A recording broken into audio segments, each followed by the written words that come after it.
Hi, welcome to my channel. ನಮಸ್ಕಾರ ಎಲ್ಲರಿಗೂ. Lovely ಅಡುಗೆ ಮನೆಗೆ ಸ್ವಾಗತ. ಸೊ ಇವತ್ತು ನಾನು ಮಾಡ್ತಿರೋ ಪಲ್ಯ ಕಾಲಿಫ್ಲವರ್ ಸಬ್ಜಿ ಅಂದರೆ ಗೋಬಿ ಪಲ್ಯ. ಈಗ ಫಸ್ಟ್ ಒಂದು ಕಡಾಯಿಗೆ ಒಂದು 2 ಟೇಬಲ್ ಸ್ಪೂನ್ ಆಯಿಲ್ ಹಾಕೋಣ. ಅದಾದ ನಂತರ ಅದನ್ನು ಎಣ್ಣೆ ಚೆನ್ನಾಗಿ ಹೀಟ್ ಆದ ಕೂಡಲೇ ಅದಕ್ಕೆ ನಾನು ಜೀರಿಗೆ, ಸಾಸಿವೆ ಮತ್ತು ಒಂದು ಮೀಡಿಯಮ್ ಸೈಜು ಈರುಳ್ಳಿಯನ್ನು ತೊಗೊಂಡಿದ್ದೀನಿ. ನಾನು ಇದಕ್ಕೆ ಚೆನ್ನಾಗಿ ಫ್ರೈ ಮಾಡ್ಕೊಳ್ಳಿ. ಅದನ್ನು ಸ್ವಲ್ಪ ಈರುಳ್ಳಿ ಕೆಂಪಗಾದ ಕೂಡಲೇ ಒಂದು ಮೀಡಿಯಮ್ ಸೈಜ್ ಟೊಮೆಟೊನ ನಾನು ಕಟ್ ಮಾಡ್ಕೊಂಡಿದ್ದೀನಿ ಮೀಡಿಯಮ್ ಸೈಜ್ನಲ್ಲಿ. ಸೊ ಅದನ್ನು ಹಾಕ್ತಾ ಇದ್ದೀನಿ. ಟೊಮೆಟೊ ಮತ್ತು ಆನಿಯನ್ ಬೇಗ ಫ್ರೈ ಆಗಬೇಕು ಅಂದರೆ ಸ್ವಲ್ಪ ಮೇಲೆ ನಾವು ಒಂದು ಸ್ವಲ್ಪ ಉಪ್ಪು ಹಾಕಬೇಕಾಗುತ್ತೆ. ಉಪ್ಪು ಹಾಕೋದ್ರಿಂದ ಬೇಗ ಸ್ವಲ್ಪ ಫ್ರೈ ಆಗುತ್ತೆ. ಟೊಮೆಟೊ ಅಂದರೆ ಬೇಗ ಸಾಫ್ಟ್ ಆಗುತ್ತೆ. ಮತ್ತು ಈಗ ಸ್ವಲ್ಪ ಚೆನ್ನಾಗಿ ಫ್ರೈ ಮಾಡ್ಕೊಳ್ಳೋಣ.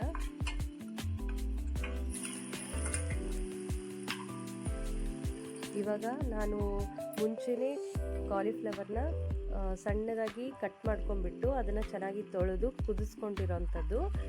ಕುದಿಸ್ಕೊಂಡಿರೋದು ಸ್ವಲ್ಪ ಸಾಫ್ಟ್ ಆಗುತ್ತಲ್ಲ, ನಾವು ಸಪ್ರೇಟಾಗಿ ಕುದಿಸ್ಕೋಬೇಕು. ಅದನ್ನು ಈಗ ಇದಕ್ಕೆ ಹಾಕಿದ್ದೀನಿ. ಇದಕ್ಕೆ ಬೇಕಂದರೆ ಸ್ವಲ್ಪ ಅರಿಶಿನ ಪುಡಿ ಹಾಕಿಬಿಟ್ಟು ಕುದಿಸ್ಕೋಬೋದು. ನಾನಿಲ್ಲಿ ಪ್ಲೇನಾಗಿ ವಾಟರ್ನಲ್ಲಿ ಅಷ್ಟೇ ಕುದಿಸ್ಕೊಂಡಿದ್ದೀನಿ.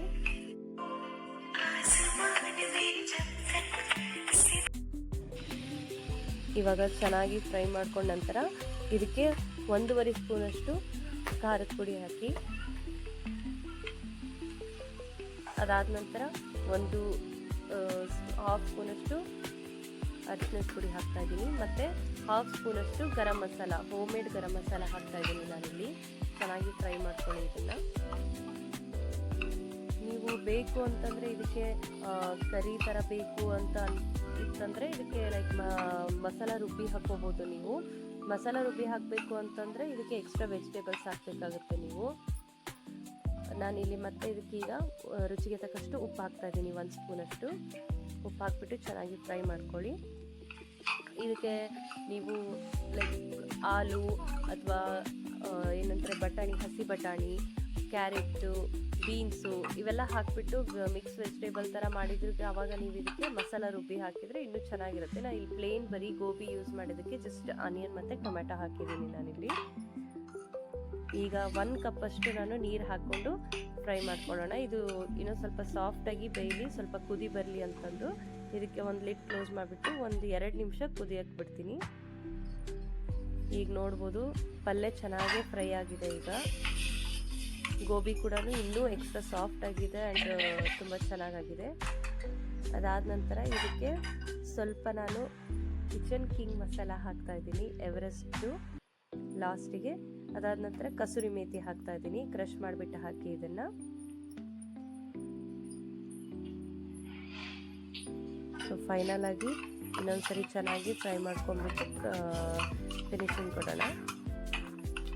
ಬೇಕಂದರೆ ಕೊತ್ತಂಬರಿ ಸೊಪ್ಪು ಹಾಕ್ಬೋದು. ನಾನಿಲ್ಲಿ ಕಸೂರಿ ಮೇಥಿ ಹಾಕಿದ್ದೀನಿ ಇದಕ್ಕೆ. ಸೊ ರುಚಿಯಾದ ಗೋಬಿ ಪಲ್ಯ ರೆಡಿ ಆಗಿದೆ ಈಗ. ಸೊ ಇದನ್ನು ಚಪಾತಿ ಜೊತೆನೇ ತಿಂದರೆ ತುಂಬ ಚೆನ್ನಾಗಿರುತ್ತೆ. ಲೈಕ್ ಹಾಸ್ಟೆಲಲ್ಲಿರೋ ಹುಡುಗಿರು ಯಾರೇ ಆಗಲಿ ಬೇಗ ಮಾಡಬೇಕು, ಪಲ್ಯ ಬೇಗ ಆಗಬೇಕು ಅಂತಂದರೆ ಗೋಬಿ ಪಲ್ಯನ ಈ ಥರ ನೀವು ಟ್ರೈ ಮಾಡ್ಬೋದು. ಸಿಂಪಲ್ ಆಗಿದೆ. So thanks for watching my channel. Please subscribe, like, share and hit on bell icon. Thank you.